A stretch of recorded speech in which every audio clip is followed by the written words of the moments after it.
Chapter 3. There was music from my neighbor's house through the summer nights.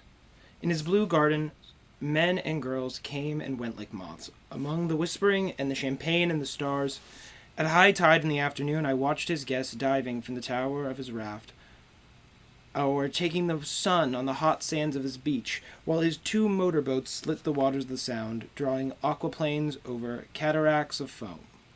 On weekends, his Rolls-Royce became an omnibus, bearing parties to and from the city between 9 in the morning and long past midnight, while his station wagon scampered like a brisk yellow bug to meet all trains, and on Mondays 8 servants, including an extra gardener, toiled all day with mops and scrubbing brushes and hammers and garden shears, repairing the ravages of the night before. Every Friday, 5 crates of oranges and lemons arrived from a fruitiere in New York. Every Monday, these same oranges and lemons left his back door in a pyramid of pulpless halves. There was a machine in the kitchen which could extract the juice of 200 oranges in half an hour, if a little button was pressed 200 times by a butler's thumb. At least once a fortnight, a corps of caterers came down with several hundred feet of canvas and enough colored lights to make a Christmas tree of Gatsby's enormous garden. On buffet tables, garnished with glistening hors d'oeuvres, spice-baked hams crowded against salads of harlequin design and pastry pigs and turkeys bewitched to a dark gold. In the main hall, a bar with a real brass rail was set up and stocked with gins and liquors and with cordials, so long forgotten that most of his female guests were too young to know one from another. By 7 o'clock the orchestra has arrived, no thin 5-piece affair, but a whole pit full of oboes and trombones and saxophones and viols and cornets and piccolos and low and high drums. The last swimmers have come in from the beach now and are dressing upstairs. The cars from New York are parked 5 deep in the drive, and already the halls and salons and verandas are gaudy with primary colors and hair shorn in strange new ways, and shawls beyond the dreams of Castile. The bar is in full swing, and floating rounds of cocktails permeate the garden outside, until the air is alive with chatter and laughter and casual innuendo and introductions forgotten on the spot, and enthusiastic meetings between women who never knew each other's names. The lights grow brighter as the earth lurches away from the sun, and now the orchestra is playing yellow cocktail music, and the opera of voices pitches a key higher. Laughter is easier minute by minute, spilled with prodigality, tipped out at a cheerful word. The groups change more swiftly, swell with new arrivals, dissolve and form in the same breath. Already there are wanderers, confident girls who weave here and there among the stouter and more stable, become for a sharp, joyous moment the center of a group, and then, excited with triumph, glide on through the sea change of faces and voices and color under the constantly changing light. Suddenly, another slur. Another one. G word for Romani people. In trembling opal, seizes a cocktail out of the air, dumps it down for courage, and moving her hands like Frisco, dances out alone on the canvas platform. A momentary hush. The orchestra leader varies his rhythm obligingly for her, and there is a burst of chatter as the erroneous news goes around that she is Gilda Gray's understudy from the Follies. The party has begun. I believe that on the first night I went to Gatsby's house, I was one of the few guests who had actually been invited. People were not invited. They went there. They got into automobiles which bore them out to Long Island, and somehow they ended up at Gatsby's door. Once there, they were introduced by someone who knew Gatsby, and after that they conducted themselves according to the rules of behavior associated with amusement parks. Sometimes they came and went without having met Gatsby at all, came for the party with a simplicity of heart that was its own ticket of admission. I had been actually invited. A chauffeur in a uniform of robin's egg blue crossed my lawn early that Saturday morning with a surprisingly formal note from his employer. The honor would be entirely Gatsby's. It said if I would attend his little party that evening.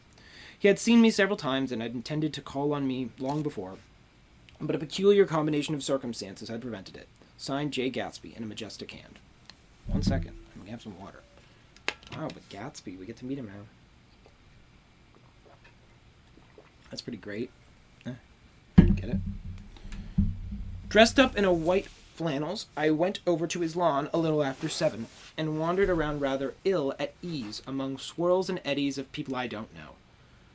Though here and there was a face I had noticed on the commuting train. I was immediately struck by the number of young Englishmen dotted about, all well dressed, all looking a little hungry, and all talking in low, earnest voices to solid and prosperous Americans. I was sure that they were selling something, bonds or insurance or automobiles. They were at least agonizingly aware of the easy money in the vicinity and convinced that it was theirs for a few words in the right key. As soon as I arrived, I made an attempt to find my host, but the 2 or 3 people of whom I asked his whereabouts stared at me in such an amazed way and denied so vehemently any knowledge of his movements that I slunk off in the direction of the cocktail table, the only place in the garden where a single man could linger without looking purposeless and alone.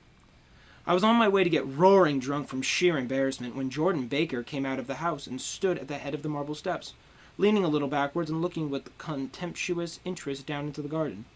Welcome or not, I found it necessary to attach myself to someone before I should begin to address cordial remarks to the passer-bys. "Hello!" I roared, advancing toward her. My voice seemed unnaturally loud across the garden. "I thought you might be here," she responded absently as I came up. "I remembered you lived next door to—" She held my hand impersonally as a promise that she'd take care of me in a minute, and gave ear to 2 girls in twin yellow dresses who stopped at the foot of the stairs.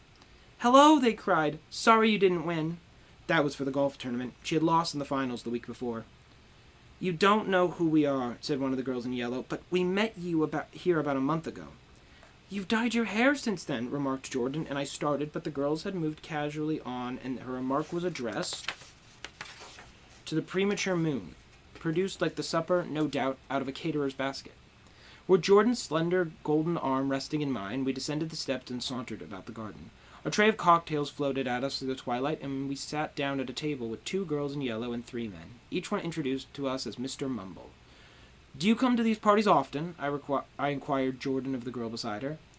"The last one was the one I met you at," answered the girl in an alert, confident voice. She turned to her companion. "Wasn't it for Lucille?" It was for Lucille, too. "I'd like to come," Lucille said. "I never care what I do, so I always have a good time. When I was here that last, I tore my gown on a chair, and he asked me my name and an address. Inside of a week, I got a package from Croyer's with a new evening gown in it." "Did you keep it?" asked Jordan. "Sure I did. I was going to wear it tonight, but it was too big in the bust and it had to be altered. It was gas blue with lavender beads. $265. There's something funny about a fellow that'll do a thing like that," said the other girl eagerly. "He doesn't want any trouble with anybody." "Who doesn't?" "Who doesn't?" I inquired. "Gatsby. Somebody told me." The 2 girls and Jordan leaned together confidentially. Confidentially? There we go. "Somebody told me they thought he killed a man once." A thrill passed over all of us. The 3 Mr. Mumbles bent forward, and I listened eagerly. "I don't think it's so much that," argued Lucille skeptically. "It's more that he was a German spy during the war." One of the men nodded in confirmation. I heard that from a man who knew all about him, grew up with him in Germany," he assured us positively. "Oh, no," said the first girl. "It couldn't be that, because he was in the American Army during the war." As our credulity switched back to her, she leaned forward with enthusiasm. "You look at him sometimes when he thinks nobody's looking at him. I'll bet he killed a man." She narrowed her eyes and shivered. Lucille shivered. We all turned and looked around for Gatsby. It was testimony to the romantic speculation he inspired that there were whispers about him from those who found little that it was necessary to whisper about in this world. The first supper, there would be another one after midnight, was now being served, and Jordan invited me to join her own group, who were spread around a table on the other side of the garden. There were 3 married couples and Jordan's escort, a persistent undergraduate given to violent innuendo, and obviously under the impression that sooner or later Jordan was going to yield him up her person to a greater or lesser degree. Instead of rambling, this party had preserved a dignified homogeneity, and assumed to itself the function of representing the staid nobility of the countryside. East Egg, condescending to West Egg, and carefully on guard against its spectroscopic gaiety. "Let's get out," whispered Jordan after a somehow wasteful and inappropriate half hour. This is much too polite for me." We got up, and she explained that we were going to find the host. I had never met him, she said, and it was making me uneasy.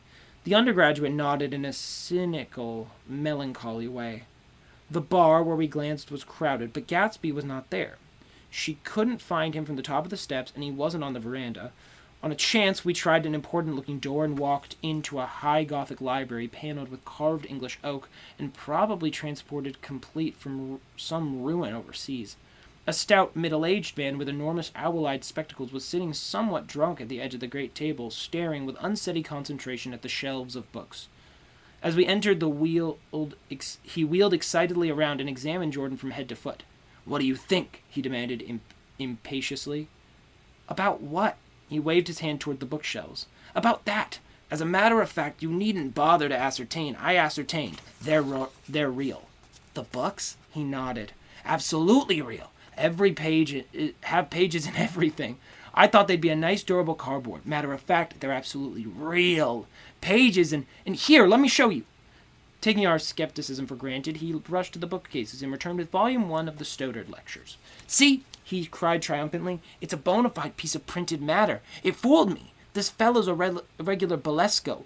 He's a triumph. What thoroughness! What realism! Knew when to stop, too. Didn't cut the pages. But what do you want? What do you expect?" He snatched the book from me and replaced it hastily on its shelf, muttering that if one brick was removed, the whole library was liable to collapse. "Who brought you?" he demanded. "Or did you just come?" "I was brought. Most people were brought." Jordan looked at him alertly, cheerfully, without answering. "I was brought by a woman named Roosevelt," he continued. "Miss Claude Roosevelt. Do you know her? I met her somewhere last night. I've been drinking for about a week now, and I thought it might sober me up to sit in the library." "Has it?" "A little bit, I think. I can't tell yet. I've only been here an hour. Did I tell you about the books? They're real. You told us." We shook hands with him gravely and went back outdoors. There was dancing now on the canvas in the garden, old men pushing young girls backwards in eternal graceless circles, superior couples holding each other tortuously, fashionably, and keeping in the corners, and a great number of single girls dancing and individualistically or reliving the orchestra for a moment of the relieving the orchestra for a moment of the burden of the banjo or the traps. By midnight, the hilarity had increased. A celebrated tenor had sung in Italian, and notorious contralto had sung in jazz. And between the numbers, people were doing stunts all over the garden, while happy, vacuous bursts of laughter rose toward the summer sky. A pair of stage twins, who turned out to be the girls in yellow, did a baby act in costume, and champagne was served in glasses bigger than finger bowls. The moon had risen higher, and floating in the sound was a triangle of silver scales, trembling a little bit to the stiff, tinny drip of the banjos on the lawn. I was still with Jordan Baker. We were sitting at a table with a man of about my age and a rowdy little girl, who gave way upon the slightest provocation to uncontrollable laughter. I was enjoying myself now. I had taken 2 finger bowls of champagne, and the scene had changed before my eyes into something significant, elemental, and profound. At a lull in the entertainment, the men looked at me and smiled.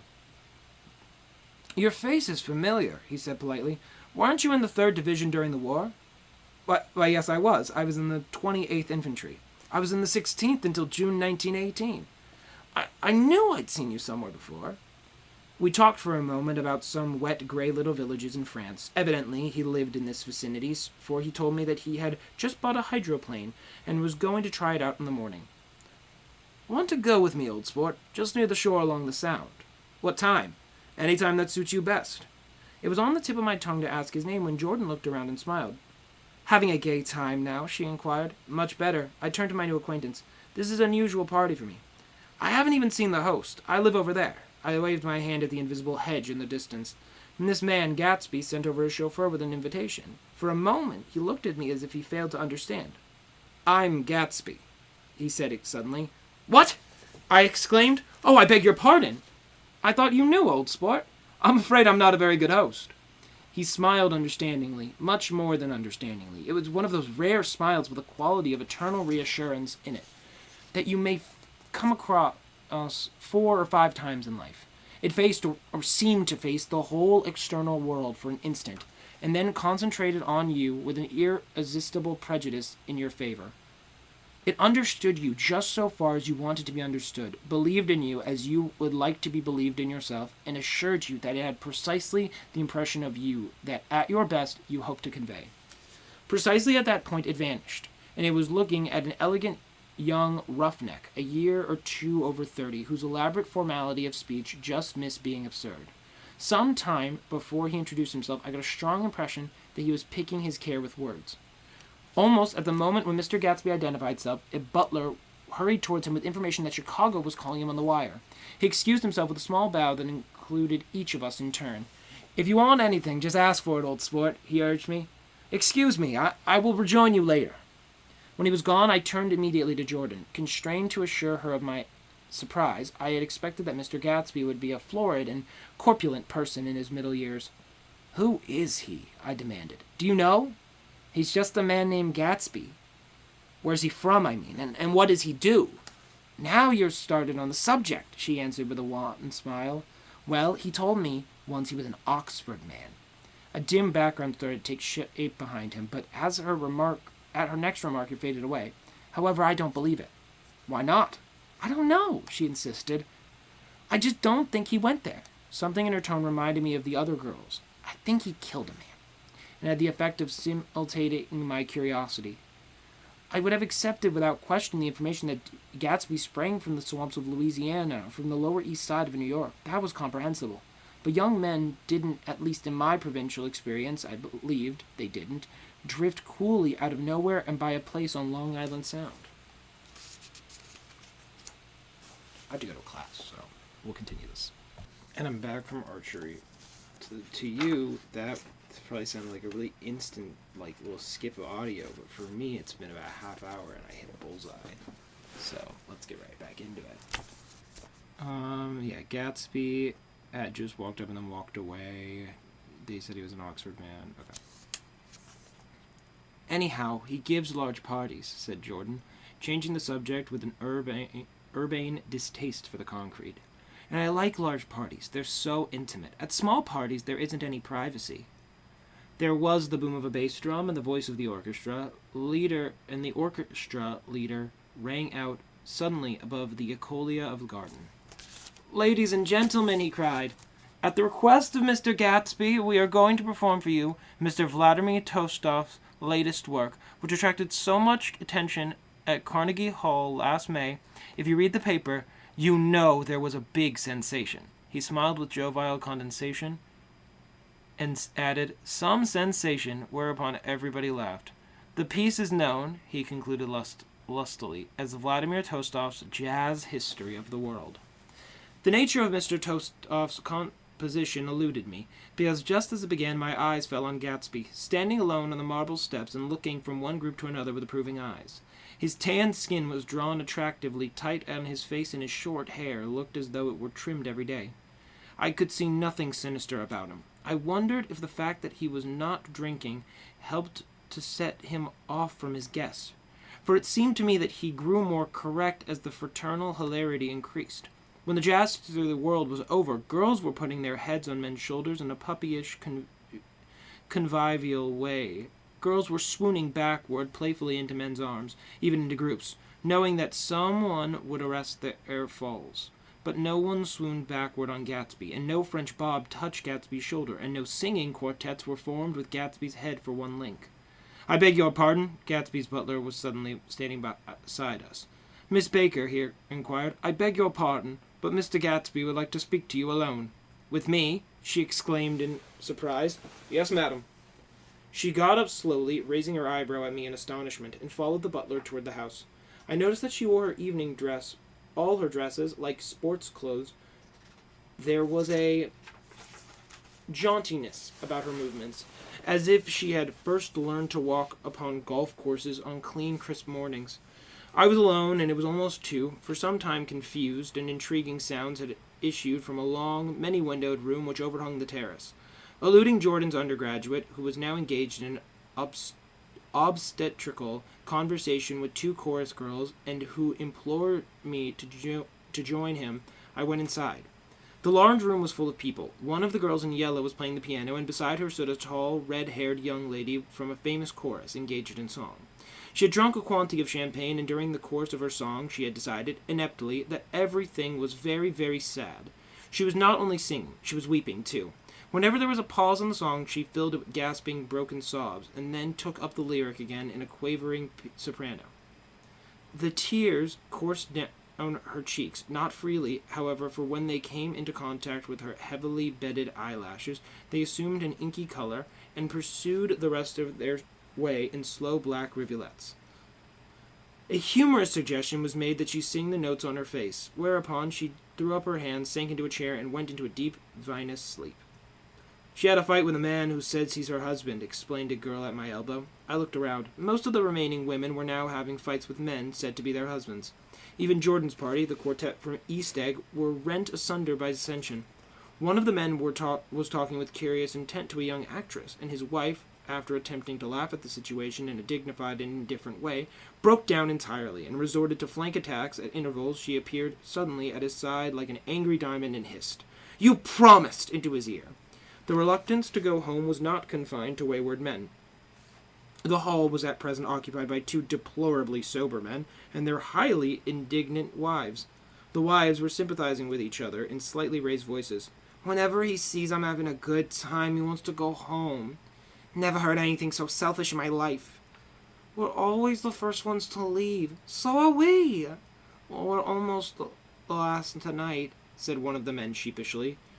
The orchestra left half an hour ago. In spite of the wives' agreement that such malevolence was beyond credibility, the dispute ended in a short struggle, and both wives were lifted, kicking, into the night. As I waited for my hat in the hall, the door of the library opened and Jordan Baker and Gatsby came out together. He was saying some last word to her, but the eagerness in his manner tightened abruptly into formality as several people approached him to say goodbye. Jordan's party were calling impatiently to her from the porch, but she lingered for a moment to shake hands. "I've just heard the most amazing thing," she whispered. "How long were we in there?" "Why, about an hour." "It was simply amazing," she repeated abstractly. "But I swore I wouldn't tell it, and here I am tantalizing you." She yawned gracefully in my face. "Please come and see me. Phone book. Under the name of Miss Sigourney Howard, my aunt." She was hurrying off as she talked. Her brown hand waved a jaunty salute as she melted into her party at the door. Rather ashamed that on my first appearance I had stayed so late, I joined the last of Gatsby's guests, who were clustered around him. I wanted to explain that I'd hunt for him early in the evening and to apologize for not having known him in the garden. "Don't mention it," he enjoined me eagerly. "Don't give it another thought, old sport." The familiar expression held no more familiarity than the hand which reassuringly brushed my shoulder. "And don't forget, we're going to the hydroplane tomorrow morning at 9 o'clock. Then the butler behind his shoulder. "Philadelphia wants you on the phone, sir." "All right, in a minute. Tell them I'll be there. Good night." "Good night." "Good night," he said, and suddenly there seemed to be a pleasant significance in having been along the last to go, as if he had desired it all along. "Good night, old sport. Good night." But as I walked down the steps, I saw that the evening was not quite over. 50 feet from the door, a dozen headlights illuminated a bizarre and tumultuous scene. In the ditch beside the road, right side up, but violently shorn of one wheel, rested a new coupe which had left Gatsby's drive not 2 minutes before. The sharp jut of a wall accounted for the detachment of the wheel, which was now getting considerable attention from half a dozen curious chauffeurs. However, as they had left their cars blocking the road, a harsh, discordant din from those in the rear had been audible for some time, and added to the already violent confusion of the scene. A man in a long duster had dismounted from the wreck and now stood in the middle of the road, looking from the car to the tire and from the tire to the observers in a puzzled way. "See," he explained, "I went in the ditch." The fact was infinitely astonishing to him, and I recognized first the unusual quality of wonder, and then the man. It was the late patron of Gatsby's library. "How'd it happen?" He shrugged his shoulders. "I don't know, whatever about mechanics," he said decisively. "But how did it happen? Did you run into the wall?"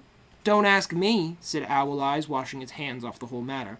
"I know very little about driving, next to nothing. It happened, and that's all I know."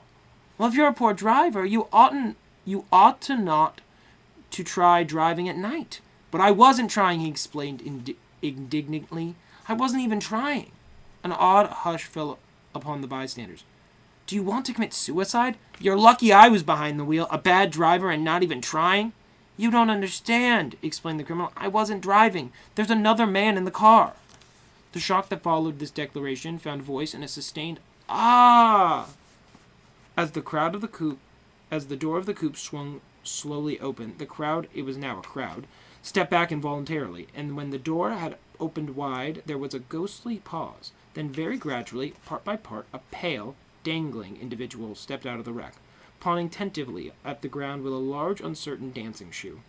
Blinded by the glare of headlights and confused by the incessant groan of the horns, the apparition stood swaying for a moment before he perceived the man in the duster. "What's the matter?" he inquired calmly. "Did we run out of gas?" "Look!" Half a dozen fingers pointed at the amputated wheel. He stared at it for a moment and then looked upward as though he suspected that it had dropped from the sky. "It came off," someone explained. He nodded. "At first I didn't notice we'd stopped." A pause. Then, taking a long breath and straightening his shoulders, he remarked in a determined voice, "Wonder if he'll tell me where there's a gas line station."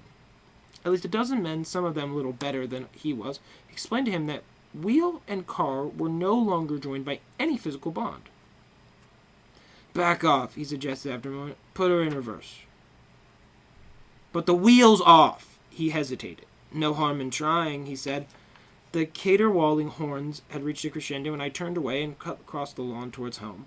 I glanced back once. A wafer of a moon was shining over Gatsby House, making the night fine as before, and surviving the laughter and the sound of his still glowing garden. Sudden emptiness seemed to flow now from the windows and the great doors, endowing with complete isolation the figure of the host, who stood on the porch, his hand up in a formal gesture of farewell. Reading over what I have written so far, I see I have given the impression that the events of 3 nights, several weeks apart, were all that absorbed me. On the contrary, they were merely casual events in a crowded summer, and until much later they absorbed me infinitely more than my personal affairs. Most of the time I worked. In the early morning, the sun threw my shadow westward as I hurried down the white chasms of lower New York to the Probity Trust. I knew the other clerks and young bond salesmen by their first name and lunched with them in dark, crowded restaurants at little pig sausages and mashed potatoes and coffee. I even had a short affair with a girl who lived in Jersey City and worked in the accounting department. But her brother began throwing mean looks in my direction. So when we went on vacation in July, I let it blow quietly away. I took dinner usually at the Yale Club. For some reason, it was the gloomiest event of my day, and when I went upstairs to the library and studied investments and securities for a conscientious hour, there were generally a few rioters around, but they never came into the library, so it was a good place to work. After that, if the night was mellow, I strolled down Madison Avenue, past the old Murray Hill Hotel, and over 33rd Street to the Pennsylvania Station. I began to like New York. The racy, adventurous feel of it at night, and the satisfaction that the constant flicker of men and women and machines gives to the restless eye. I liked to walk up Fifth Avenue and pick out romantic women from the crowd and imagine that in a few minutes I was going to enter into their lives and no one would ever know or disapprove. Sometimes in my mind I followed them to their apartments on the corners of hidden streets, and they turned and smiled back at me before they faded through a door into warm darkness.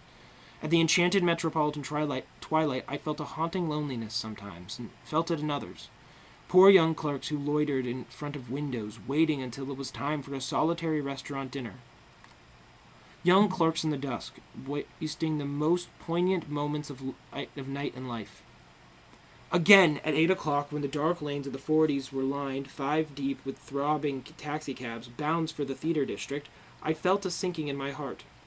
Forms leaned together in the taxis as they waited, and voices sang, and there was laughter from unheard jokes, and lighted cigarettes made unintelligible circles inside. Imagining that I, too, was hurrying towards gaiety, and sharing their intimate excitement, I wished them well. For a while I lost sight of Jordan Baker, and then in midsummer I found her again. At first I was flattered to go places with her, because she was a golf champion, and everyone knew her name. Then it was something more. I wasn't actually in love, but I felt a sort of tender curiosity. The bored, haughty face that she turned to the world concealed something. Most affections concealed something eventually, even though they don't in the beginning. And one day I found what it was. When we were on a house party up in Warwick, she left a borrowed car out in the rain with the top down, and then lied about it. And suddenly I remembered the story about her that had eluded me that night at Daisy's.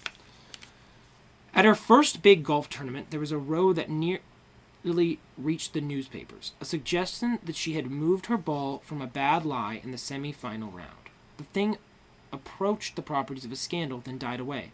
A caddy retracted his statement, and the only other witness admits that he might have been mistaken.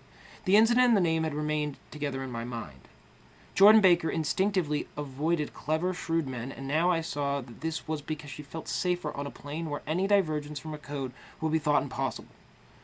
She was incurably dishonest. She wasn't able to endure being at a disadvantage, and given this unwillingness, I suppose she had begun dealing in subterfuge.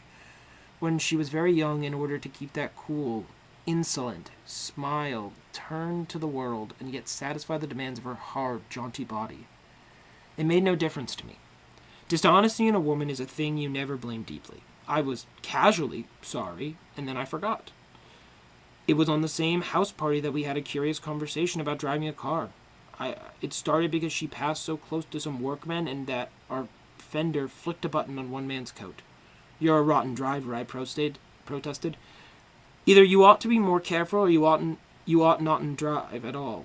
"I am careful." "No, you're not." "Well, other people are," she said lightly. "What's that got to do with it?" "They'll keep out of my way," she insisted. "It makes two to make an accident." "Suppose you met somebody just as careless as yourself." "I hope I never will," she answered. "I hate careless people. That's why I like you." Her gray, sun-strained eyes stared straight ahead. But she had deliberately shifted our relations. For a moment I thought I loved her. But then I am slow-thinking and full of interior rules that act as brakes on my desire. And I knew that first I had to get myself definitely out of that tangle back home.